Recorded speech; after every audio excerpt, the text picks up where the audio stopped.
Hi, welcome to SBR Sports Picks. My name is Peter Loshak. His name is Jimmy the Bag. This is the Loshak in the Bag show for a Thursday morning, August 30th. We have college football starting up tonight. NFL, of course, preseason week 4 is the big 16-game slate for Thursday, which happens every year, and we're slogging through. We're slogging through everything. How are you doing, Jim? Oh, here's a Tomorino Tomor jumping in here. Man, I'm tired, Jim. I couldn't be doing worse. Really? Yeah, this is about as worse as I've ever done in my life. I can't sleep.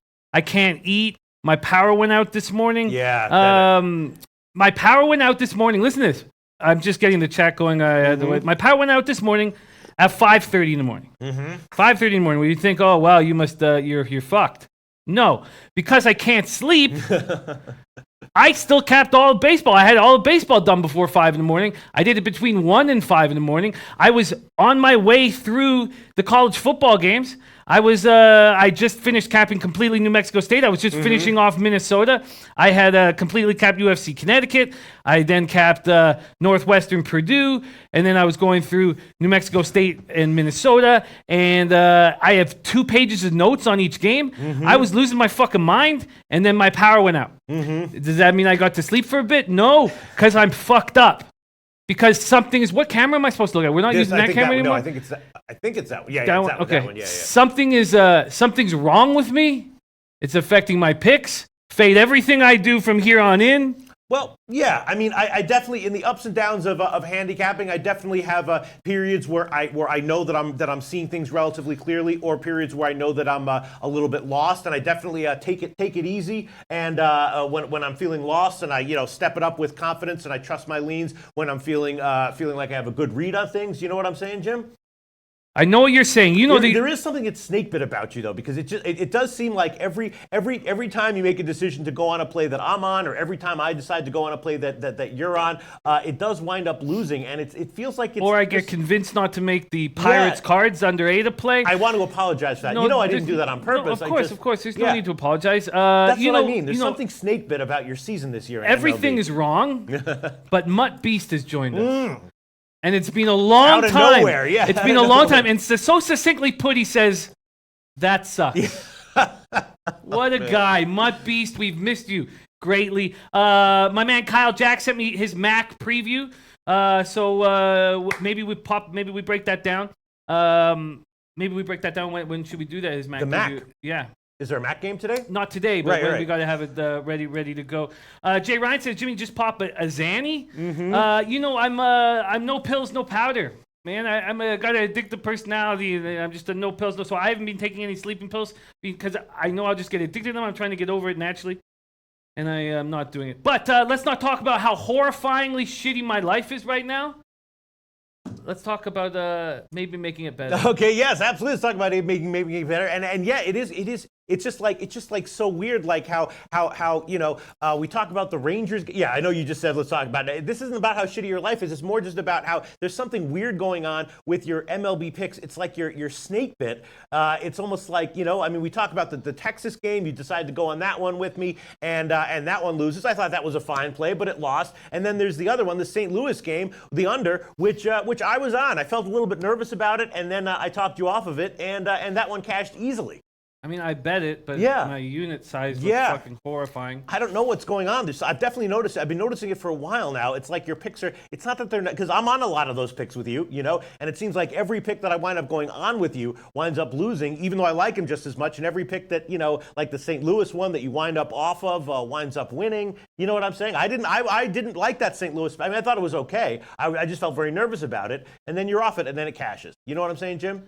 Yeah, you know what? We could sit here all show and talk about how fucking snake bit my MLB picks are, and that's not going to do anybody any help. I'm trying to say that it should cheer you up just a little bit, because when I look at your picks and I look at your analysis, there's a few things that I think you're doing that I would say that's a little bit ill-advised. I wouldn't do that, but for the most part, I'm thinking it's fine. And then I look at your results and I'm just like, man, this guy's just snake bit. You know what I'm saying?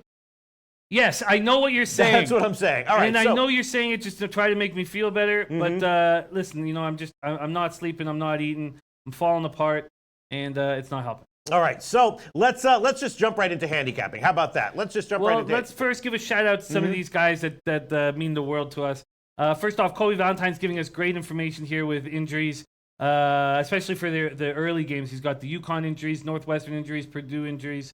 This is very, very helpful and important stuff. I just want to thank everybody here. Mr. Gokster. I can't believe Mutt Beast is back in action. Mikey D, Cove Coleon, Trunk Koo. I just followed Trunk Koo on Twitter yesterday. I didn't know he was on Twitter. Huge direction in the house. And Mr. Gokster99 says we're on live at the sports store, fellas. All right, that's very Sorry nice. About my horrible intro, Gokster. Hope I didn't turn away any clients. Let me see. I'm looking at some of these. All of a sudden, comments coming in on or opinions and lineup stuff from Kobe Valentine about the football games.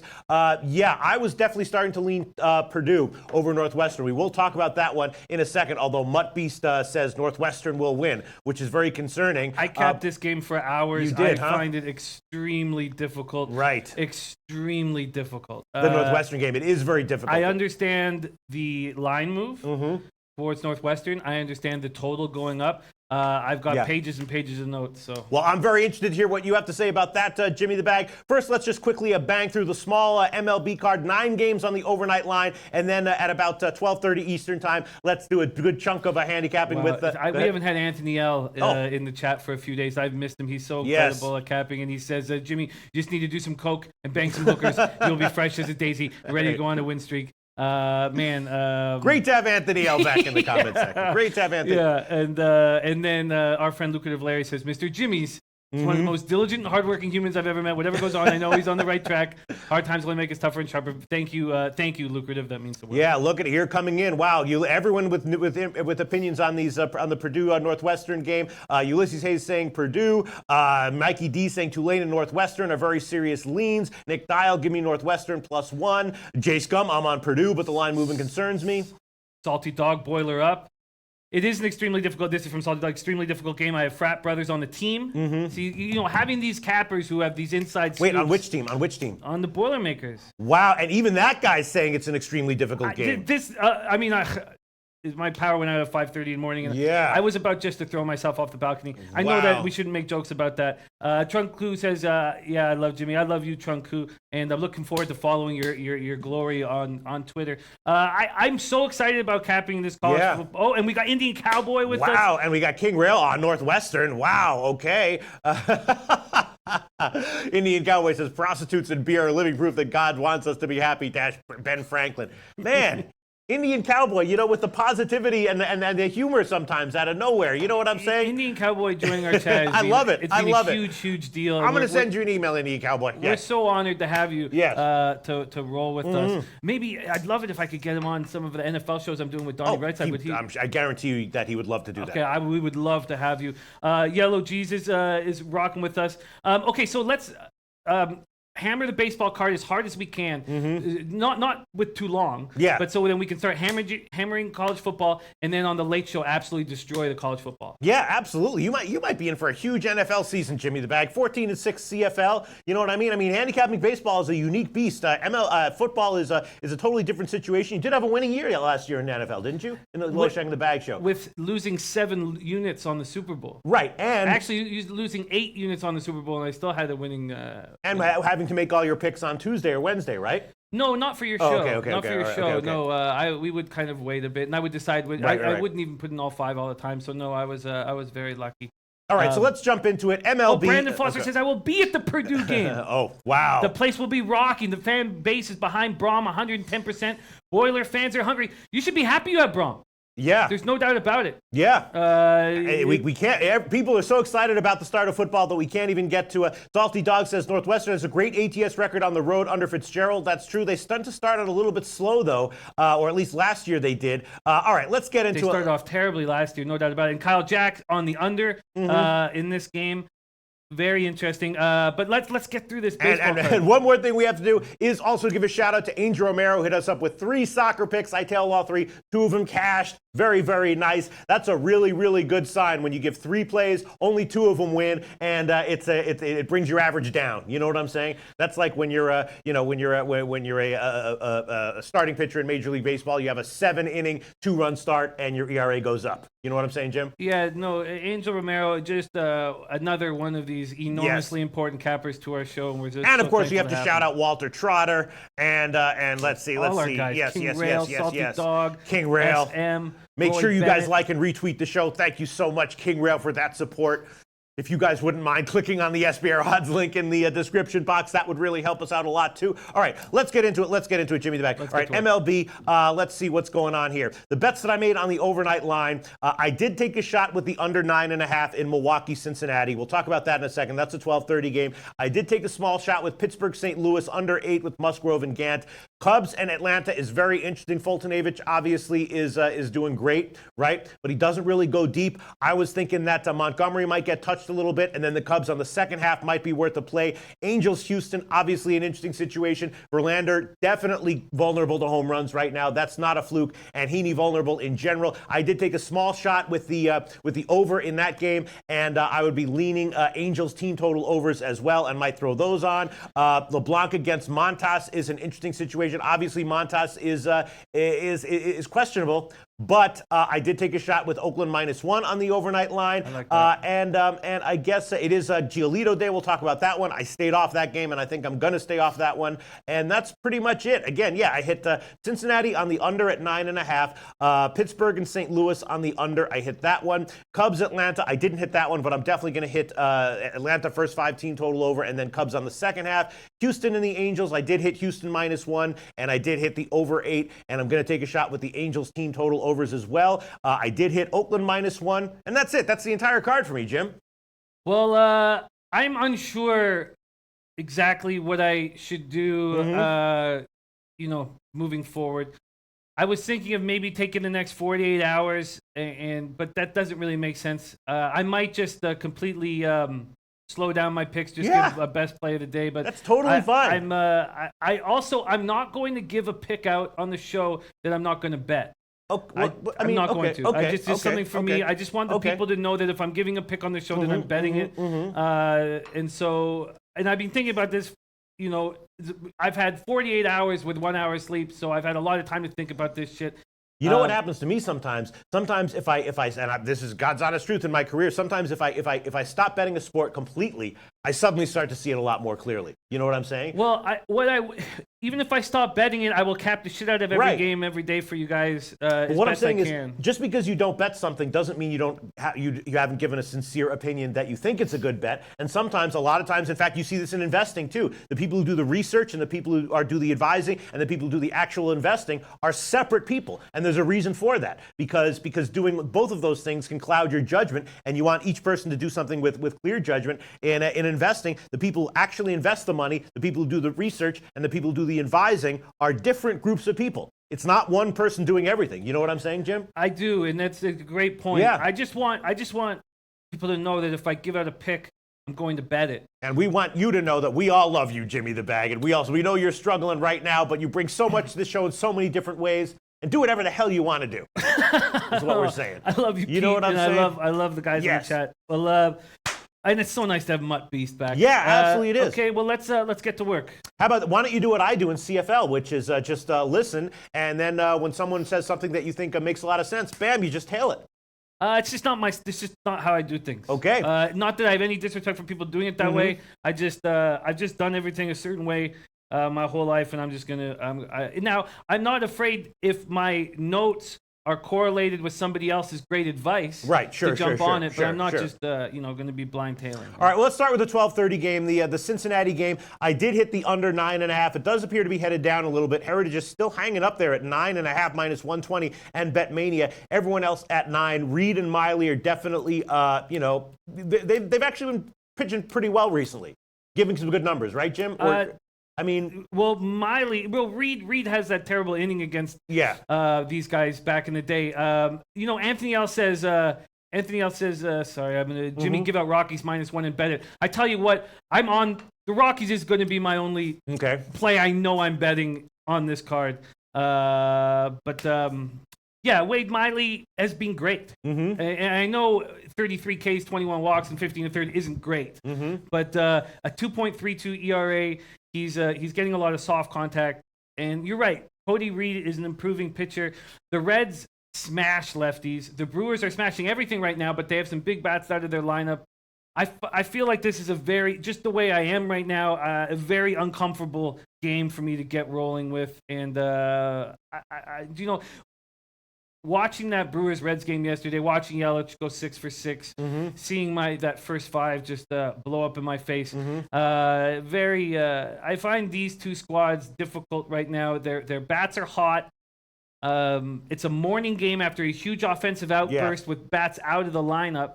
So I can understand your play going with the under, but I'm uncomfortable with it. Anthony L says Brewers-Reds complete pass. Don't like either pitcher. Not interested in betting a game. Who's going to suck less? Yeah. Rude Vol says Wade Miley will be a boss on the mound today. Brewers is the play here. Brewers will start fast with their bats. And then whereas Kobe Valentine says Brewers are missing good bats. Can't trust any pitcher on that team right now. Cincinnati has Votto back. I think Milwaukee is a hard team to bet on right now. Cincinnati's been pitching hot. Do we have the lineups for this game yet? Is anyone sitting for either of these teams? Yeah, there's people sitting. Ski Profits on Brewers in the over. Yeah, why don't I pull up the exact ones right now? Yeah. Here you go. Kobe Valentine with some nice advice here. Jimmy, limit your picks and don't make an official play until the late show. Morning games are hard to cap. They're always 50-50. Wait until evening, watch the lineups and movement. That's what I do. Yeah, I mean, when I'm feeling like I have a bad read on a sport, a lot of times I will wait to make my official plays later on in the day. And then if I feel like I have a good read on the sport, then I'll jump on some opening lines. But no, those are excellent points and stuff that I'm. All right, I'm going to take Votto is in, but This Brewers lineup is nasty. It's nasty with players out of it. It's just nasty. Kane, Yelich, Aguilar, Braun, Scope, Moustakas at the 6th spot. I mean, how strong is your lineup when Moustakas is batting 6th? And then Perez, Kratz, Miley. So they're not out. So they're not guys out. No, there are guys missing. And you have Hernan Perez, Eric Kratz, 7, 8, 9 with Miley. So, but it is still. That's still a nasty 1 through 6. Yeah. Now they're got to be tired. They got to be tired. That was a long game. All right, I'm going to make this an official pick. I did bet it on the overnight line. There is still 9.5 at Heritage, so I'm going to take 9.5 minus 120. Milwaukee, Cincinnati, under 9.5 minus 120 at BetMania, BetPhoenix, and Heritage. I'll take a shot with that one. Milwaukee, Cincinnati, under 9.5 minus 120. I can certainly understand why people would think that this is a very risky play. It is a very risky play. I mean, there's a reason why the total is as high as it is right now, Trenton Claxton says, man, stop thinking. Take Milwaukee first 5. Jerry Jones says, I'm changing my pick to Reds. Wow. Jerry Jones says Votto is in. That's enough for him to make the change. Yeah. Lamont Williams, Pittsburgh money line and run line. Diamondbacks money line in college football. Tulane, Northwestern, another Northwestern guy. Pittsburgh and Oakland run line. Sorry, let's try to focus just on baseball. So the Reds don't have Tucker Barnhart and Scooter Gennett in the lineup, but Votto's there. All right, I'm taking it under 9.5. We'll see how it turns out. If it blows up in my face, it's just 1 unit, 1.2 units actually. But I will take a shot with this one. Under 9.5 minus 120, Milwaukee, Cincinnati. That's an official pick, Jim. I hear that. Mr. Gokster really likes the full game over here with Milwaukee, Cincinnati. You know what I need to do to lift my spirits up? What's that? I need to give a shout out to Big Tank the Gangster. Hey guys, today's my birthday. I don't want to pick. Okay. I want to simply share the love. And he said, Jimmy, keep your head up, brother. Can I hear one of your incredible birthday shout outs? Sure. Of course. I'll do my best right now. Yeah, the birthday pick did lose yesterday, which is okay. 2-1 since I started giving them out again. Let me see that one. Where is that one? Sorry, we are Big Tank the Gangsta. Hey guys, today is my birthday. I don't want to pick. I simply want to share the love. Jimmy, keep your head up, brother. Oh man, what a guy! Big Tank the Gangster. Happy birthday! It's such a positive message. There's ups and downs in life, ups and downs in this show. You sound like a guy who has a ton of wisdom. Big Tank the Gangster, that's going to serve you well in life. Oh, man, that's just, I can say that I love you, man, just from that comment, just from that one comment. That's enough for me to know that I have love for this guy, Big Tank the Gangster. Big Tank the Gangster, huge birthday shout out for this special day, this birthday. I hope you have a fucking phenomenal year this year coming up for you, Big Tank the Gangster. Happy birthday, Big Hell Tank. Yeah. Much love, man. Much love. Brick City Matthews with us, man. I enjoyed partying with him so much in Vegas. Okay, T Money says, don't like Jeanette being out, but still thinking over. Not applicable. Asking if this is a big glass of prune juice. Maybe that's what I need. Yeah, maybe maybe, a little prune juice, Courvoisier, and lean. You know. You create your reality, Jim. If you think it's prune juice, it's prune juice. You know what I'm saying? Okay. You know what I mean? We create our reality. No, we don't create our reality. I think maybe we do. I don't even know. Let's go. So Ski Prophet says head-to-head with Pete. We'll see. So Ski Prophet is liking the under, which is certainly understandable. I hope Ski Prophet took the 9. It is down now. Maybe it'll land on 9, and I'll cash and he'll push. But yeah, we'll see. We'll see. All right. So let's see what else. Let's move on. Yeah. Let's go Twinkies Indians. Twins Indians. This is a tough one. I did not bet this one on the overnight line. Clevenger and Odorizzi. Obviously, Odorizzi has been terrible against Cleveland this year. Clevenger has been pretty impressive recently. But we saw yesterday. I'm still okay with, when you make a losing bet or a losing pick, you have to look back on it and say, are you okay with what you did? And taking Cleveland -1 yesterday and giving it as a birthday pick, I am fine with that. Maybe I wasn't seeing it correctly, but in general, I'm fine with it. But Cleveland, obviously, I'm not 100% sure they should be this big of a favorite against a team with some life to them. Minnesota, Clevenger is decent. A lot of fly balls he's giving up. I think Cleveland should be the favorite here, but should they be -200? Not convinced of that. Odorizzi, very vulnerable, been crushed by Cleveland this year, but,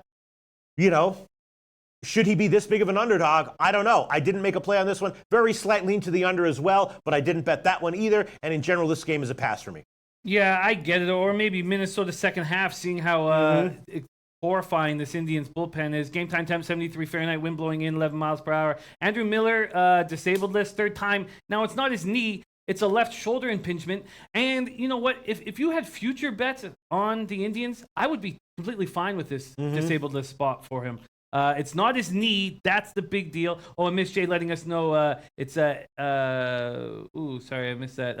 Aguilar and Shaw missing. But no, it's Jesus is in. So it's just Shaw that we can see right now.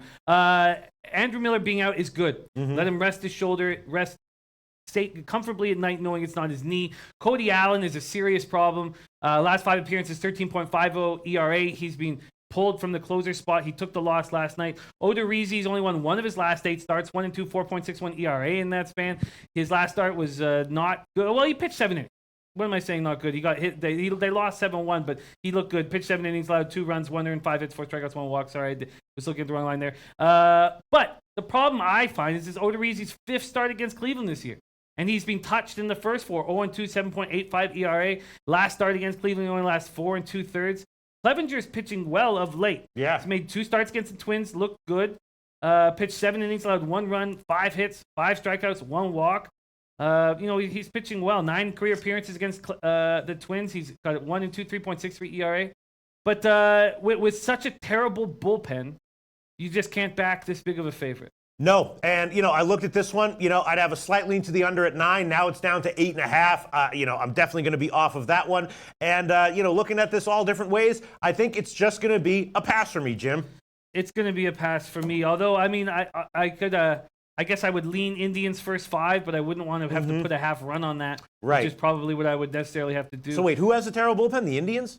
Their bullpen is a mess. It's a mess, huh? It's that bad. Well, it's just that they're trying. So I guess today, the good thing if you were backing the Indians is Cody Allen won't get in there. I guess Cody Allen. So I guess maybe it's not as bad as I say. Andrew Miller to the disabled list. He does have a 3.38 ERA. That's the highest over his last 8 years. And then Cody Allen pitching so terribly, you thought those were going to be 2 big pieces. Do you have the lineups there? Is anyone out for either of these guys? I don't know if the lineups are out. Yeah, yet. They're out. No, this Cleveland lineup, and as soon as I started trashing Greg Allen, he started hitting. Still ticky-tack singles, but it's fine from a 9th hitter who's got wheels. No, this Cleveland lineup looks dangerous.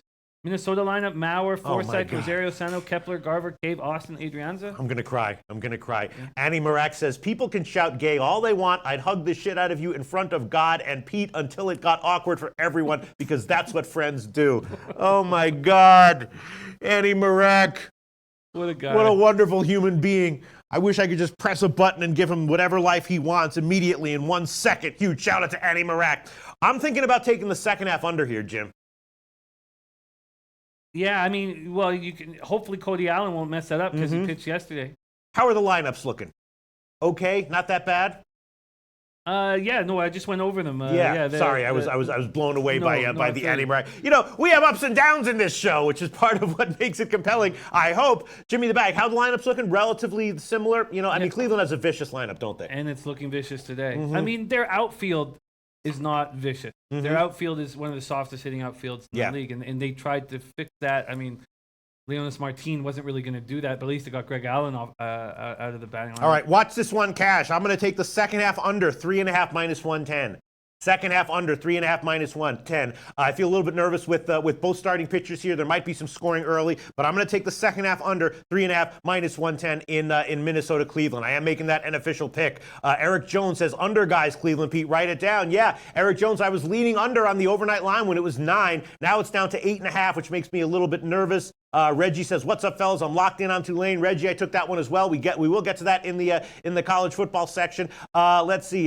Jay Ryan says Cleveland scores late all the time. Not the best first 5 team. Yes, I know. I'm taking a shot with this one under 3.5 minus 110 on the second half. Tomarino says the back end of the lineup is much better with Kipnis and Cabrera hitting, and a lot of Marco Lewis on the over 9 on that game. And Dav Fenn says Indian crushes the Twinkies today. Yeah, that's how I'd be leaning. I just don't want to lay minus 200.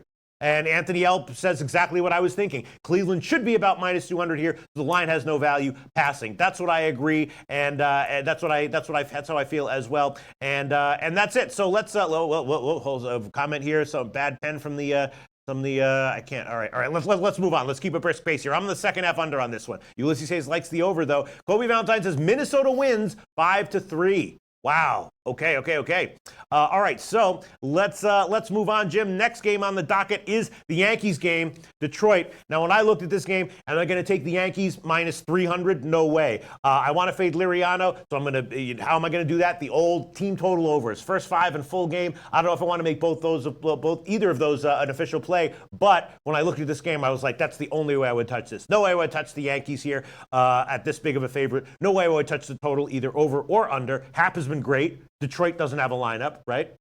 Exactly, yeah. And can you trust the Yankees offense? What are the team total overs first 5 in full game? Well, I was nervous that it would be 3.5, but it's not. It's just 3, which is tough. You know how I feel about taking these first 5 team total overs 3 because you have to get a 4 to cash. On the other hand, you have to get a 2 or lower to lose. So you can look at it both ways. But I'm just thinking Liriano is just really vulnerable. He's in that category right now. Junior Guerra. There's a bunch. You see this every year in MLB where guys are just clearly wearing down. They're not like injured. They're not totally awful, but they're just clearly struggling, clearly wearing down. I faded Junior Guerra a bunch of times when he was up against relatively weak lineups on team total overs as well. The Yankees don't have a terribly fearsome lineup right now, but they still have a pretty good one, and I just feel like it's a no-brainer play to fade Liriano right now.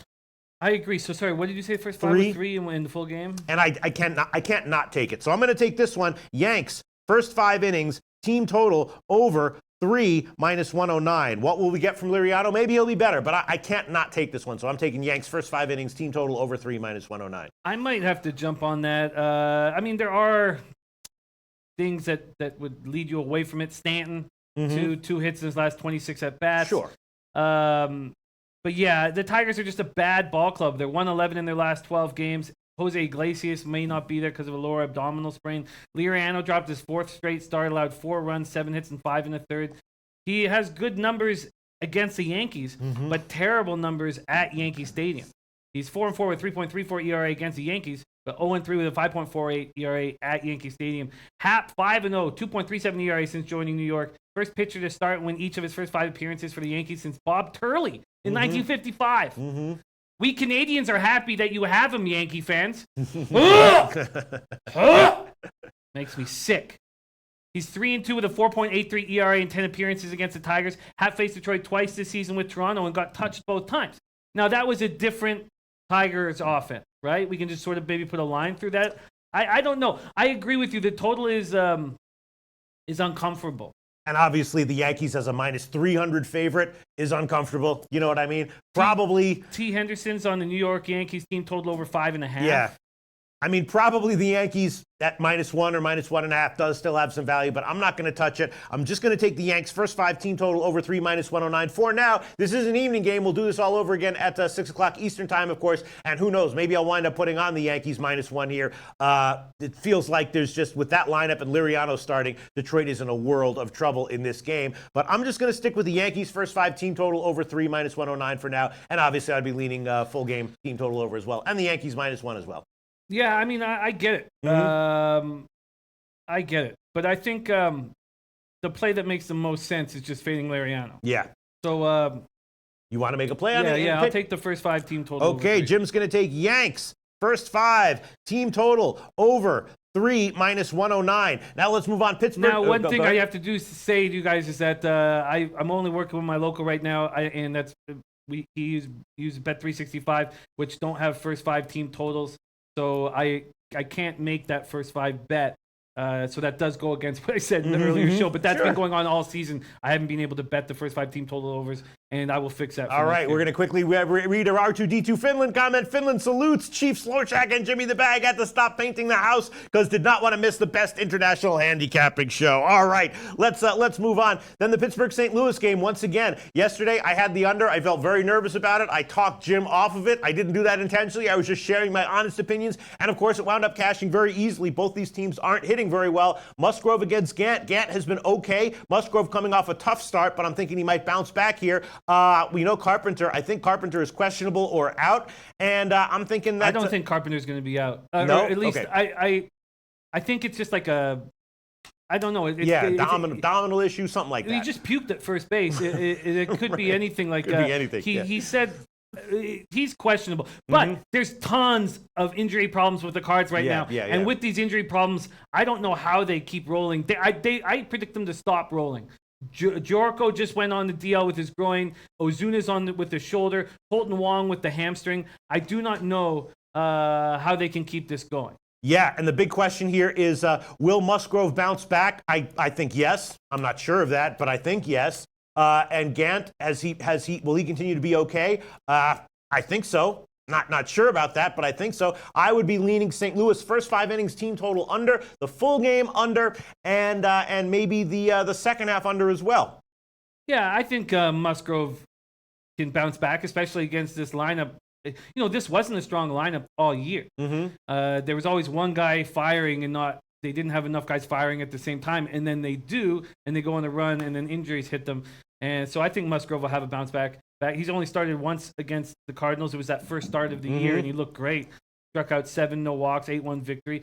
Gant has allowed 5 runs in his last 22 2/3. He's pitching very well. Pretty well. He goes 7 innings in Colorado, allowing only 1 run. Yeah. I mean, that's impressive. This is something I'd be interested to hear. Anthony L., Kobe Valentine, Tom Marino, Tom Moore, everyone. What do you think of Gant? Obviously, I think against a strong lineup, we'd expect him to be a lot more susceptible. But the Pirates have not been hitting. How's their lineup in general? Not a particularly fearsome opponent? No, it's definitely regressed the last month or so. He's had a tough time in 2 starts against Pittsburgh this season. 0-1, 8.68 ERA, but he looked like such a susceptible pitcher back then, and he certainly doesn't now. Melee Plus Way since St. Louis Pittsburgh full game under. Anthony L. Pirates Cardinals under is a lean for me. Haven't bet it yet. And then SM just saying last time Gant pitched for Pittsburgh, he got crushed. Jesse Drexler says Sharps are on Pittsburgh guys. Jesse Drexler, I hope you had a great birthday, my friend. Huge shout out. Tomor says I think St. Louis pitchers will regress now that the teams have seen them. Gant has struggled against lefties. Dickerson back in Pittsburgh lineup. That's a good point. Kobe Valentine says Pitt money line right above him though. Mutt Beast Cards will win. God, it's nice to have Mutt back. Yeah, so nice to have Mutt. Let me see. Mutt Beast back. I'm thinking about this. Thinking about Eric Bleekman says I'm Kelly Clarkson. Let's see what else do we have going on here. Sorry, what was that? Eric Bleekman says I'm Kelly Clarkson. Oh, wow. You know that reference? No. It's the Howard Stern reference. Oh, okay, okay. All right, so let's see. R2D2 Finland says Cards under 8.5. I got 8. Let's see. Let me see. What do we have here? Comments coming in. MVP Sports Picks, our man Stucci joining us. Going to put a Play of the Day video together for us on Monday. Really? Yeah, man. Awesome. I'm looking at this. Kobe Valentine says Pittsburgh money line, happy birthday, and Jesse Dykstra says that the sharps are coming in on Pittsburgh as well. R2D2 Villain says trust me on cards under like Astros under 2 nights ago. Yeah, no, I already bet the under. I did bet. This was an bet that I made on the overnight line. I hate to say this, but we have to stop everything. Oh, no, we have to stop everything. Okay. Our man Jared Schrader, the only capper we know younger than Mr. Gobster, says, Pete, it's my 21st birthday today. Oh, man. 21st birthday day. I need a birthday pick so my drunkenness doesn't make bad bets. Happy birthday, Jared Schrader. I hope you have a great, wonderful life ahead of you.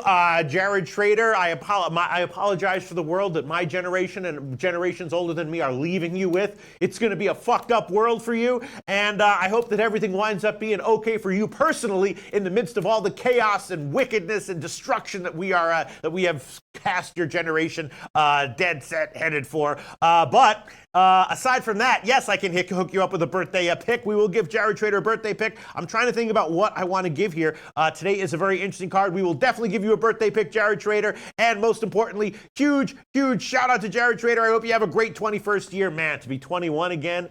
Oh, I don't know if I would like that. It's not that I necessarily fantasize about being 21 again, but I do fantasize about being 21 and with Twitter. I mean, with Tinder. You know what I'm saying? When you're 21, you don't need Tinder. You get enough. No, but it just changes the whole dynamic of everything. I just can't imagine how awesome that would be. The one thing about being 21 is not necessarily that 21st year going to be that, but you have so many incredible years ahead of you.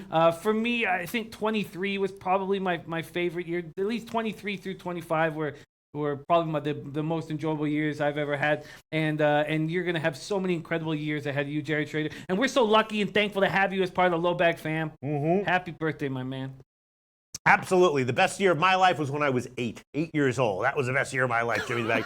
All right, let's see. Let's make some final decisions here. Kobe Valentine loving Pittsburgh here. The line is moved in their favor. It's a big 20-cent line move. Obviously, money is coming in on Pittsburgh, and I will I'll take St. Louis first 5 innings team total under. St. Louis, that's a risky play because Musgrove is not the most reliable starter. You know what I'm saying, Jim? No, you're right. I mean, when he's on, he's good. But I'm going to take this one. St. Louis first 5 innings team total under 2 minus 105. First 5 innings team total under 2 minus 105. And that will be the line at Heritage. And then I'm also leaning, full game under as well. Is Gant going to be okay here? I know he got crushed in his last start against Pittsburgh.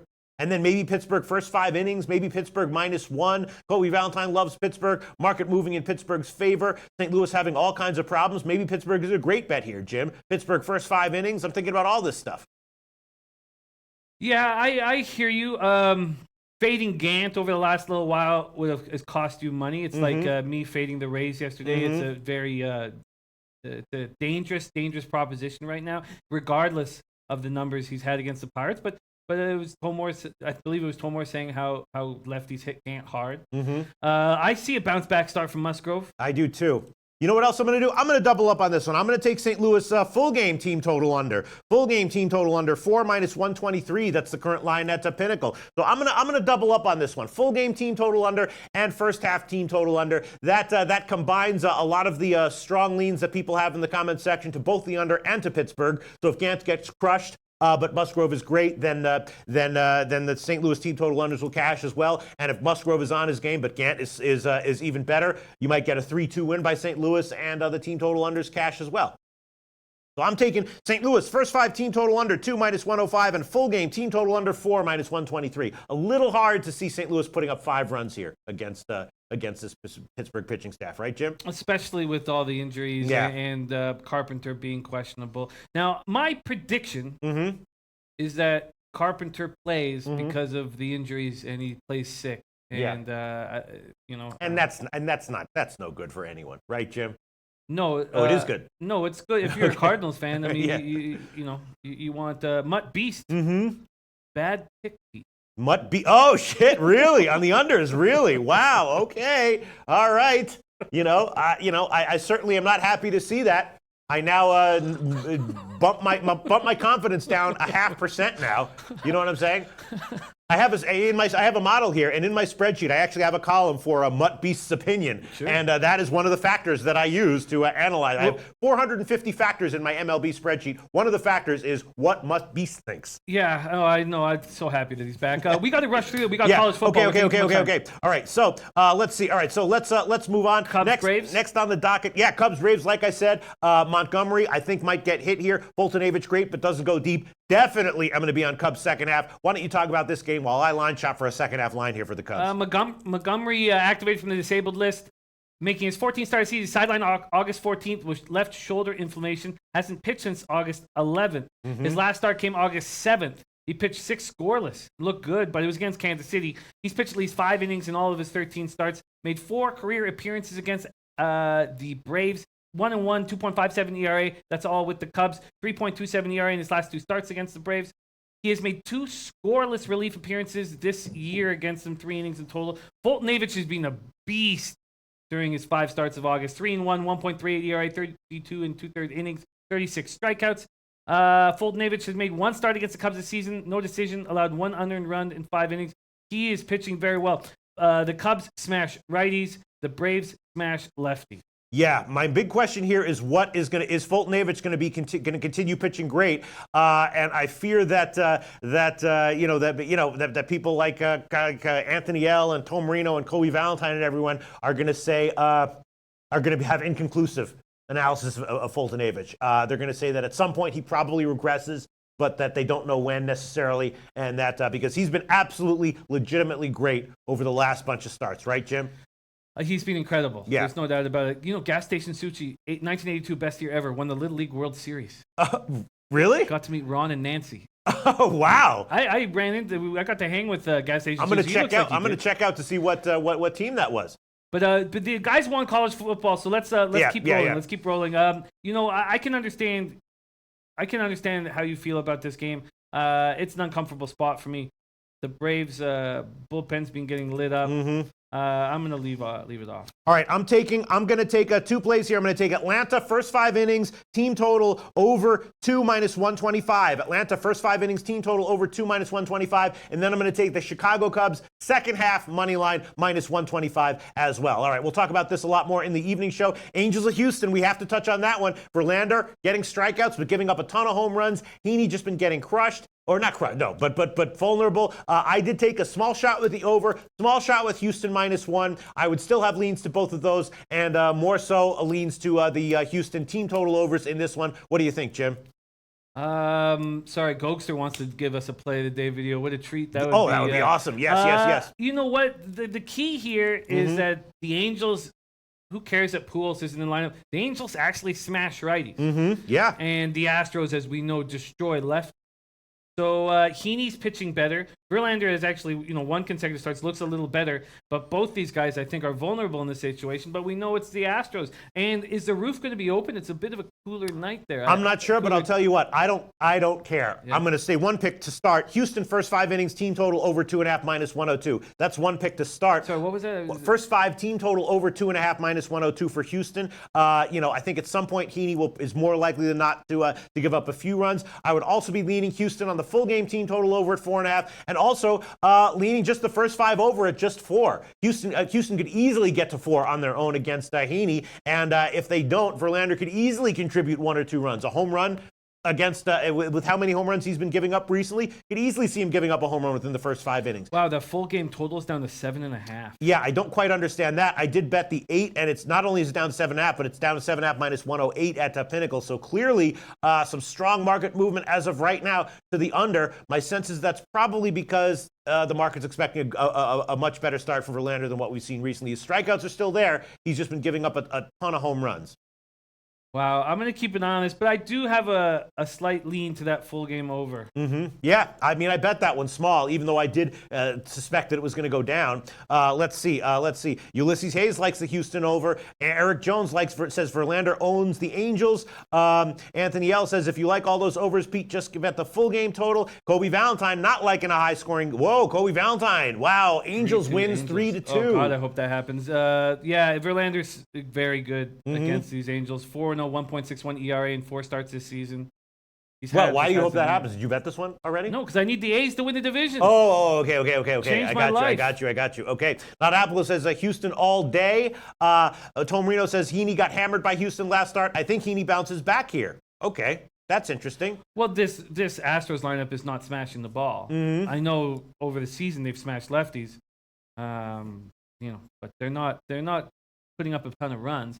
And they've gone against some, the Oakland A's starters are weak, and they weren't able to smash these guys. Anthony L says they did smash Brett Anderson. Who was Anthony L says over would be the play in the Astros game. Verlander, Price, and totals are still overvalued. All right, listen. We do want to get to college football. I did give Houston first 5 team total over 2.5 as a play, and we'll discuss this a lot more in the evening show. Then it is Lucas Giolito Day, who has started to pitch better. Seattle against Oakland. I did take a shot with Oakland, despite the fact that Montas is very iffy here. Colorado, San Diego didn't have an overnight line, so no play for me. Arizona Dodgers. That's similar to the Cleveland Minnesota game. The lines look on to me. I'm going to pass on that one. Any other picks you want to add, Jim, before we get into college football? Yes. Mm-hmm. I do think that Giolito has value here. Mm-hmm. I don't know if I'm going to be able to pull the trigger. I do like your play on the A's. LeBlanc just looks susceptible to me. Yeah. But I am going to jump on Herman Marquez versus Eric Lauer. I am going to jump on these Rockies, and I just got to figure out the right way to do it, and then we can move on to college football. By the way, one thing I want to say, I am going to take Oakland -1 here. I did bet it on the overnight line. I got a much better line. It's moving strongly in Oakland's favor. There's been a 30-cent line move in favor of Oakland, and so I'm getting a much worse line here than I did bet. But I will take Oakland -1. The money line is -139. Run line +140, so that's almost exactly even money on Oakland -1. Just a no-brainer play. I have to take that one. I'll throw that one on. Go ahead, Jim. I agree with that. Mm-hmm. I agree with that. I will also take. You want that one too? Oakland -1? -1. Yeah. All right, so we're going to be getting Oakland -1, -139, +140, a much worse line than where it opened. I bet it on the overnight line. I got it. I didn't get the opener, but I got it at like -130 or something like that. So I got a nice positive line on the Oakland -1 line. Now it's down to even, but Jim and I are both going to take that. All right, Jim, we'll talk about whatever you want to talk about, and then we'll get into college football. Last game, we can hammer the games we didn't break. Sasano says Sharps all over A's. We can break down the other games that we haven't hit hard enough in late show. Rockies, I'm going to take them first 5 full game. I'm not sure exactly how to do it, so that's the only thing I need to figure out. Each of the first 2 trips to Petco, Rockies have taken 2 or 3. Marquez is pitching like a stud. This season, he's allowed 2 runs on 7 hits with a walk, 9 strikeouts over 8 innings and 2 starts at Petco Park. But he's pitching so well right now. He really is in control. And what's Lauer going to give us? Lauer is such a question mark. He suffered a forearm strain July 31st. Is his first start since 3 starts before going on the disabled list. He was getting destroyed. The Padres don't hit righties. The Rockies hit lefties very hard. This to me is a simple play, but I need to figure out what the best way to do it. Maybe do I need to take him -0.5 run and -1? What do I get first 5? This game had no overnight line, so I didn't even look at it. First 5 for Colorado. First 5 for Colorado would be -150 at Bet Online. It's bouncing around a little bit. This is why line shopping is so important. Bookmaker has 160, other places 150, but Bet Online and UWager and some other places 150. So it'd be about 150. Then we could of course check. Pinnacle. I'm guessing we'll see a 147 here from Pinnacle. I'm going to take Colorado. Okay. First half -0.5 run. First 5 -0.5 run. Okay. First 5 -0.5, and then I'm going to take them full game -1. Okay. Wow, Jim really liking Colorado here. Jim's taking Colorado first 5 innings -0.5. At that's going to be -110 market wide. First half minus. I'm going to take a -1.5 full game. I'm going to go for a score here. Okay, so first half -0.5 -110, and then the full game run line here for Colorado will be best line shopping here at SB Odds +116. Just curious, so why do you like Colorado so much here, Jim? I love the way Herman Marquez is pitching. It's quality start after quality start after quality start. I love. The only time you can trust this Rockies offense is against left-handed pitching. I feel like Lauer is a huge question mark. The Rockies know that if they want to win this division, they have to come in here and take all 3 of these games. If they win this first one, I may keep rolling with them. I truly feel like this was the one spot on the card that I have the most confidence. All right. Wally George says, Pete, World Series of Darts 2018, November 2nd to 4th. Yes, I will try to handicap that, Wally George. If I remember it, I will definitely. Ad hoc, I apologize. You're saying college football segment starting after plus 45 minutes into the show cashes. Apologize for that, Ad hoc. A lot of other comments we'd love to Jared get. Trader says, can't wait for Pete's birthday pick. But feel free to think about that Yes, for a bit. that's Let's right. get into All right, so let's get into college. What was my minus 1.5? Plus 116, plus 116. That's at Pinnacle. All right, let's look at this college football. Wake Forest and Tulane, very interesting. I've been saying that I like Tulane this year in general. It opened at 6. I bet it at 6.5. Yesterday it was it opened at 7. I bet it at 6.5. I thought I got a bad number. Yesterday it was at 6. I thought I got a good number. Now it's back to 6.5, Jim. Money coming back on Tulane. Purdue Northwestern, obviously a big move, line move favoring Northwestern. I was thinking that Purdue was the play here. They're now down to -1. Minnesota and New Mexico State. I did bet this game. I took the under. 46.5. We know that Minnesota, is going to be a very run heavy. That line is getting bet up. It's now up to 47.5, 48 at UWager and BetMania. But I'm thinking that the under might be the play here. We know that Minnesota is going to be very run heavy this year, right? We know that New Mexico State has a questionable offense here, but probably the strongest defense that they've had in a while. So I'm not sure Minnesota is going to be wanting to run up the score. My only concern is that Minnesota gets out to a big lead, and then like a scrimmage game, both teams start to play around with their passing games and start to put up some points late. But I was definitely leaning under in this one. The UCF Connecticut game, very interesting. Line opened around 70, got bet up to 73, which is understandable. UCF with a huge offense. Now crashing back down to 70, and bookmaker at 69.5. Very interesting there.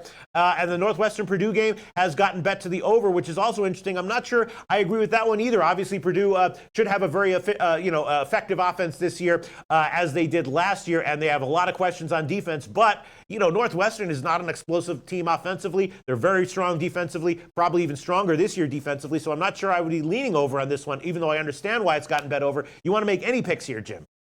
Well, I want to talk about them. I'm definitely going to make picks at some point, but I'm going to talk about them. Eric Nisbet says Northwestern all day, and he says stay off Purdue. And then Tormer says I'm on Purdue. Thorson was garbage on the road last year. Purdue's offense was elite. Final month of the year. Brom's offense, his second year at Western Kentucky, went from 72nd to 9th. Braun is a beast. Why don't we start with UCF Connecticut? Heupel has never been a college head coach and has some sizable shoes to fill. Frost, 2 years, that was one of the most incredible turnarounds we're ever going to see. Heupel comes to UFC after spending the last 2 years Missouri's offensive coordinator. Will have Milton to work with. Milton is going to be a beast. The reason I was really curious to see what this total would do, and I understand why it's moving down, saying that UCF's offense will be as dominant as ever. You got Mackenzie Milton, and then you got Killens Jr., Otis Anderson, you got Snelson, Davis. The Knights can turn this into another run at the AAC title without a doubt. Traquan Smith now with the Saints. It's fine. They still have, and they have a line, offensive line returning 5 players with 79 career starts between them. It's their defense that's the problem. And I was so curious to see the line movement. I thought where they started the line was the right spot. How will defensive coordinator Randy Shannon handle this defense that's full of holes? You've lost Griffin, you've lost Pittman, you lost Hughes. These are big losses. Big losses. But this Huskies team is terrible. Yeah. And their defense is going to be terrible. They're going to have 8 freshmen that are going to see a ton of action. They can start as many as 6 true redshirt freshmen and up to 5 sophomores on defense. Billy Crocker is going to have his hands full. He has a sophomore class that looks loaded, but not this year. Last year, their pass defense was awful. And then from an offensive side of things, they lose Rhett Lashley, replaced by John Dunn. Their offense under Lashley improved. It was a passing attack that worked for them. Dunn's philosophy is the same sort of thing, no-huddle offense. When I started thinking about his multiple no-huddle offense, multiple tempos, I thought, wow, is the over going to be in play out? I was so curious with this line movement. Yeah, the thing is that Central Florida, like, if they wanted to push this game over, they could easily do it. Definitely. But I'm not sure that they're going to be motivated to. They're looking at having a big year. If they get a big lead here, I don't know if they're going to want to run up the score here. I think they're going to be a little bit conservative and just get out of here with a win and look on to the next game. Jim? You know what? I think that's a good point. I do think that where they won't stop trying is defensively. Mm-hmm. Right. With their holes defensively and all the work that needs to be done in their defense. So I could see their offense getting up by a big margin and then bringing in the second unit, but keeping the first unit in defense because that's who needs the most work. If you look at their games last year, their road games were not explosive. At SMU, they had a total of 76. It went to 55. They did play Connecticut once. It went to 73. I'm going to pass on this one. My sense is that the total makes me very, very nervous. Slight lean to UCF here, but I'm passing on this one completely. Forrest Kramer has an interesting point. He says UCF team total over is the way to go. I mean, yeah, you could make that. You could do that as well. That's probably the safest play. But again, I'm just not sure that they're going to be motivated. If they get a big lead, they don't want to risk injury to beat Connecticut by 40 instead of 30. I agree absolutely, completely. And I don't like, and I don't know anyone who does like Pindle for UConn. He's just not somebody who can make big plays and. So I'm going to not make a play yet, but I'll have a play on the Late Show for sure. And let's just quickly acknowledge, a lot of people like an under. Fade the Fool, under in UCF. Frank Alexander, UCF under. UConn barely scores 10 points a game last year. Ulysses Hayes says UCF plays fast-paced football. That's true. Kyle Jack, there you go. UCF goes out and crushes early, and it gets conservative. I like the under. If you like the UCF team total over, I would think maybe a shot with the first half team total over might be a little bit better at 25.5. Wow. That's a very good point. First 5 team total over 25.5, which is still asking a little bit, but it does. I feel like they won't take the foot off the gas in the first half so much. Yeah, a lot of people liking the under here. All right, Jim, we want to get to all the games. Yes, but that seems like the best play I've heard so far, and that's why it's going to be so. I think we can have a very successful year breaking these games down like this. Mm-hmm. Northwestern, Purdue. I know Tomore's on Purdue. Northwestern started off terribly last year, then came down the stretch blazing. Pat Fitzgerald seems to squeeze something out of nothing all the time. Defense might be very good again with a seasoned offensive line. Run blocking should be good. Last year, this was an offense that just didn't make any mistakes. Kept things very simple. With a great defense, they were fine. They were about field position battles. Now they have no Justin Jackson. He was an accountable running back, but not a very exciting one. Jeremy Larkin will be the main guy. Thorson struggled against Power 5 schools and was good against weak opponents. And on plays 3rd and 7 or more, he was awful. Mike Hankwit's defense, very good. Wildcats returned 7 of 8 primary linemen, 5 of 7 linebackers. 3 most disruptive players in the front 7 are back. I mean, this is going to be a dangerous defense. Yeah, this is a tough one. A lot of people. All right, so Jared Schrader loves the under in the Northwestern Purdue game.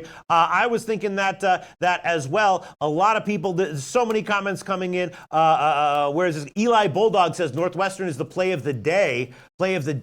I was leaning under, and I was leaning Purdue here. I know that Purdue has issues defensively, but I don't know. Northwestern did not start the season well last year. Thorson, is he fully healthy? I guess he is, but he still was a game time decision, questionable. I'm sure he's going to play.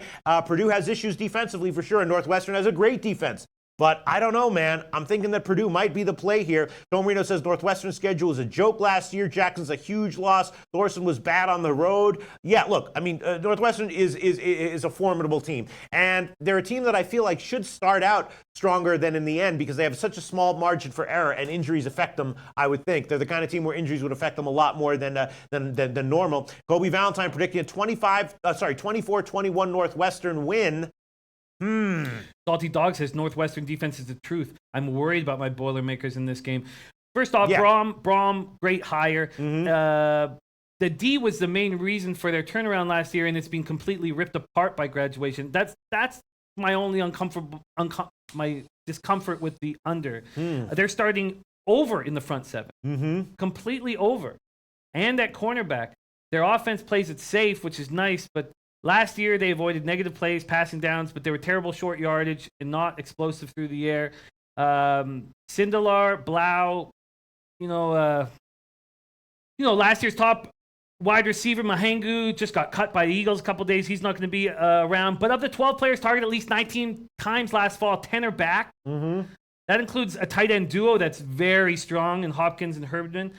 And they had a very strong run game. Mm-hmm. They got 4 of those guys. They combined for 300 yards, 300 carries, 1,645 yards, 8 touchdowns, and they're all coming back.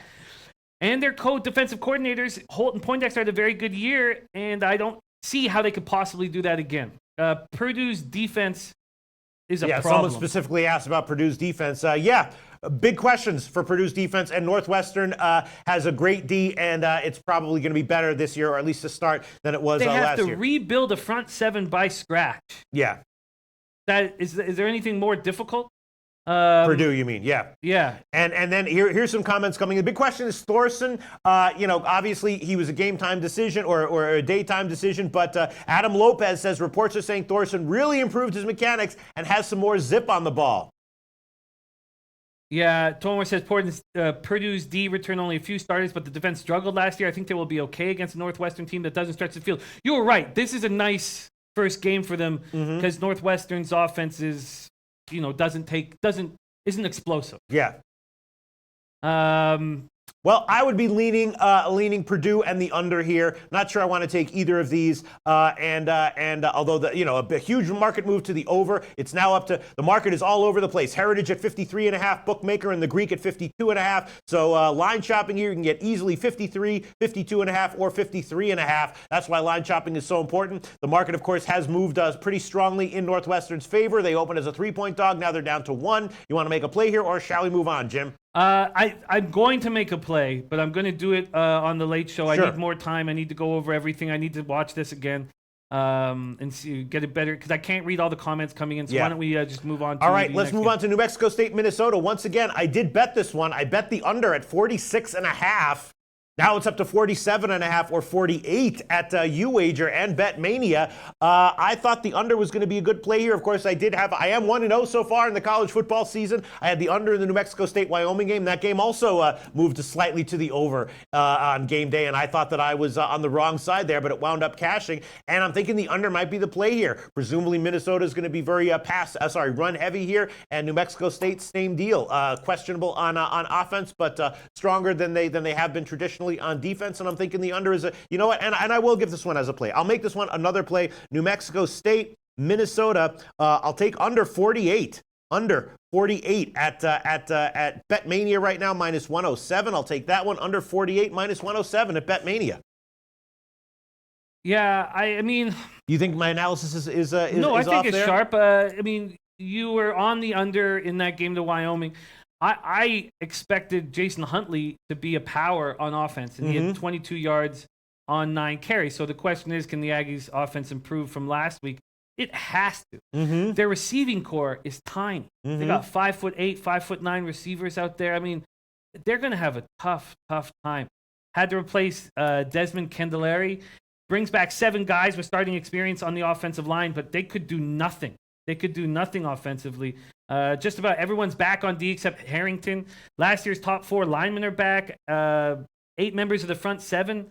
Only Harrington's gone. So their defense is strong. From a Minnesota side of things, they all see it as Gophers' defense against Aggies' offense, and they feel like they're going to destroy them. They think that's the biggest advantage that this team has. Thomas Barber, Winfield Jr. make this a big mismatch. This is when my power went out at 5:30 in the morning, right when I was going to hammer more on Minnesota. So I'm going to spend the afternoon working on this, and I'm very, very much looking forward to it. And I'll have a play on the late show. Yeah, I don't exactly know why the line is heading up. Jared Smith says, I'm staying off this one. New Mexico scares the hell out of me how bad offensively they are. Noah Lastark says there's no way this is a bounce back for New Mexico State. They have a long year ahead of them. And then who was it? Someone said that Minnesota is going to be able to name the score. I want to find the person who made that comment. But yeah, that makes me a little bit nervous. It's possible that Minnesota in the second half they get a big lead because they're expected to be very run heavy this year offensively. So maybe they'll experiment around with some pass packages and have some success with it and run up the score in the second half. I could see Minnesota running up the score in the second half here easily. So that makes me nervous. And I also like the first half under. I think I like the first half under a little bit more actually. And that is just 26 or 26 and a half, I believe. I might double up on this one because I'm liking it that much, 26 or 25 and a half. Yeah, you know what? I'll double up on it. What the hell? I like this one a decent amount. As you said, their offense is bad, right? Their defense should be okay. I'm going to take the first half under as well. The first half under, which is going to be 26 minus 107. That's the current line at Pinnacle. First half under 26 minus 107. Full game under 48 minus 107 at BetMania. 2 underplays there, and I'll take that. All right. Yeah, makes sense. I'll tell you what. Right now, the 2 plays that sound the best to me. UCF first half team total over sounds very, very appealing to me. And you know what you just said about that first half under sounds very, very appealing to me. And you know what? Those 2 plays sound so appealing to me. They will be my first official picks of the college football season. Really? So wait, which UCF first half team total over. Okay, UCF first half team total over. I am looking right now at the Heritage line here. If you want to do a little quick line shopping, of course, we don't have team totals yet on SBR odds, but if you want to do a little line shopping and find something better than what I can quote for you now, you will certainly get that one. 25 and a half minus 120. That's the current line at Heritage. 25 and a half minus 120. I like that play. That's a good enough line for you? That's a good enough line. And what else do you want? That feels like the sharpest spot. And I will take the first half under in New Mexico State at Minnesota. Okay, New Mexico State, Minnesota. And again, that will be first half under 26. Under 26 minus 107. That is the current line at Pinnacle. All right, then, of course, we have to talk about the Wake Forest Tulane game. We do have to keep a brisk pace here. And then the added games with the FCS opponents are coming out. And the totals aren't out yet that I'm seeing right now, at least here at Heritage. I'm just seeing the spreads, but there's some interesting stuff here. Let me just quickly talk about what I was thinking about with the FCS games. Again, Jim, we got to wrap this up in about 5 minutes, sure. But and then we have to talk about the Tulane game. But, what was I going to say? Connecticut State, Central Connecticut State might be a live dog here against Ball State. It would not be a shock if this is one of the FCS teams that wins outright. And right now they're getting 2 touchdowns, plus 14 against Ball State. Also, Kennesaw State could easily win this one against Georgia State, and the market is hip to that. Kennesaw State is actually a favorite. They are the favorite over Georgia State. Not sure I want to take Kennesaw State. I would have taken them as a dog, but as a favorite, not sure I want to act on that one. And then Weber State, of course, Weber State has some major upside, but Utah is looking very, very strong this year. Weber State catching 23.5 points. That's cutting it a little bit close. And then, UAB should roll in a big way, but they're minus 35 against Savannah State. Not sure if I want that one. And then the Missouri State-Oklahoma State game, I don't know if I want to take Oklahoma State minus 37.5. We saw what happened last year where Missouri State was involved in a super high scoring game against Missouri. I could see a similar situation here. Oklahoma State winning like 60-35 or something like that. And at 37.5, I'd have to be leaning Missouri State. Thinking about a shot with the over. We'll see what that total is when it comes out. It's going to be huge though. And then of course we have to talk about the Tulane game. We could talk about that Tulane game for half an hour. I don't know. I've already given Tulane as a pick. +6 minus 102. Got a bad line on that one. I gave that one in the show with Babano yesterday. What do you want to say? What do you want to say, Jim, about any of this? What picks do you want to give? Every single one of these games, even the San Jose State stuff, I will have capped for the late show. Okay. I'm going to have every single one of these games capped. I've got more work to do on Wake Forest and Tulane. Very interested in how many of us are on Tulane. And here Eli Bulldog says Wake Forest is the play. Yeah. Because of the suspension of Tulane's QB. This is just going to take more work for me. Yeah, and I unfortunately did take Tulane at +6, and now they're up to a 6.5. I was vaguely thinking about a shot with the Tulane team total over as well, which should be about I don't know, like 20 or something. Let's see, with 21, the Tulane team total over. Oh no, I'm sorry. What am I saying? 25 is the team total over for Tulane. So the Tulane quarterback was suspended, huh? I've got to go over all the moves here, all the roster stuff and the injuries. I've got so many notes here. I've copied and pasted a ton of stuff here. I'm going to. I'll have my action on Wake Forest Tulane on the late show. I'm going to spend all afternoon on it. All right, my only thought that I'm thinking about right now is taking a Central Connecticut State plus 14 against Ball State. Now, Ball State, of course, has a they're going to have a big offense this year, or they're trying to have a big offense this year. They're looking very strong on offense, but I'm thinking that the Central Connecticut State might be able to hang with them. They were picked to win the NEC in the coaches poll. 7 players named to the preseason All NEC team, and they have some issues defensively, and again, what? I'm sorry. Mutt Beast got Tulane plus 13 in July when the line came out. Oh, man. See, there you go. Wow. Mutbeast, Mutt Beast. We have a couple things here that we got to get to quickly. Okay, go ahead. I'm First going to line chop a little bit right now for the Central Connecticut First State off, one. Superior Sports, new to the show. Hello to all of you. Thank you for joining us. Thank you for being a part of the Low Bag fam. And we have a couple things that we need to do. One, did you have a play on the Indians game? That we are being asked about that. I don't. Yes, I took second half under 3.5 minus 110. And we still need a birthday pick. Oh, jeez.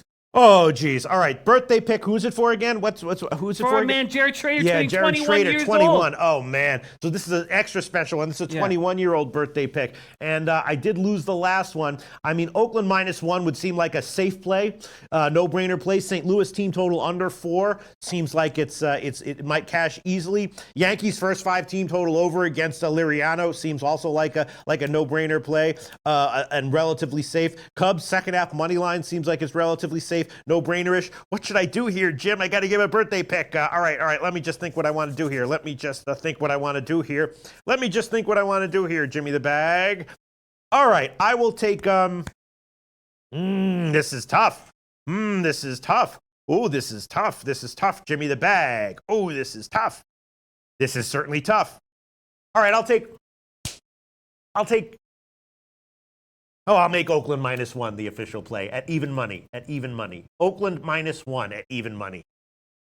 How do you feel about that? I just like to take full game money lines and stuff like that because it feels like taking second half plays and first half team totals is a little bit iffy because some people don't have books that offer those. You know what I mean? So I like to default to full game spreads and totals if I can, or first half spreads and totals if I can. All right, that's it. That's going to be it. Oakland -1 at even money is going to be the birthday pick for Jared Schrader. I had a loser with Cleveland -1 on a birthday pick yesterday, but of course 2-1 since I started doing the birthday picks again. And before that, I was like 13-3 or something. It's the Wake Forest quarterback that's suspended, not the Tulane. It's, right. That's why Sam Hartman is starting. I was just reading a comment, and I may have read it wrong. I have been barely sleeping. So Wake Forest quarterback is suspended, not the Tulane quarterback. And there, Kobe's bringing it in. Kendall Hilton suspension, 3-game suspension, and yes, and not applicable says Jimmy has woken up in a forest many times. He wrote "waking up," but I will correct his English. Yes, Wake starting a true freshman. That's why the line moved from when Mutt Beast got it to when. What it is now. Man, this is great. We're gonna work all afternoon on these games, hammer them, and I've made my first 2 official picks in college baseball or college football. All right, and you know what? I decided I will take Connecticut State. I will take Central Connecticut State. Central Connecticut State plus 14 -110 against Ball State. Ball State is a pretty impressive team this year, but I think Central Connecticut State might be able to hang with them within 2 touchdowns. Yeah, I'm gonna hammer that game as soon as I'm done here. It is a bounce back spot for Ball State. I mean, bounce back year for Ball State. So they want to, presumably they want to start out well and roll these guys. But again, Central Connecticut State seems like they have some life to them. I think the line might get bet down. I wouldn't be surprised if we're sitting here at 6 o'clock Eastern time and it's 10.5.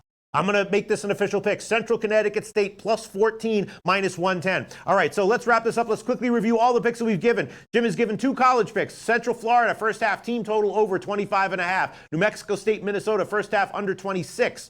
That's it for college football. And in MLB, Jim has given Colorado first half -0.5 run. Colorado run line. Yanks, first half team total over 3, and Oakland -1. That is the birthday pick that I hope cashes. I have given my picks in college football. Yesterday, I gave Tulane at +6. I have given Central Connecticut State +14, New Mexico State, Minnesota first half under 26, and the full game under 48. And in MLB, I have Houston first half team total over 2.5, Oakland -1, Milwaukee, Cincinnati under 9.5, St. Louis first half team total under 2, and St. Louis full game team total under 4, Minnesota, Cleveland second half under 3.5, Yanks first 5 innings team total over 3, Atlanta first 5 innings team total over 2, and Cubs second half money line -125. Whew. Lots of work to do. Yeah, and we have no time to talk about NFL, but we'll try to do a little bit of NFL coverage in the evening show. A lot of people have given a lot of insightful comments in the comment section here about NFL. Of course, we know that Week 4 totals historically have been like 70% to the under in the preseason, but with the new helmet rules, things might be a little bit different this year. Of course, Week 1 was also in the preseason, so a lot higher scoring than people were expecting. That took some people, caught some people by surprise, and that it cost them on their bets. So, I wouldn't be so quick to automatically bet all unders in this Week 4 preseason. We'll see what we can come up with, and we'll be back at 6 o'clock Eastern time. Thanks so much, everyone.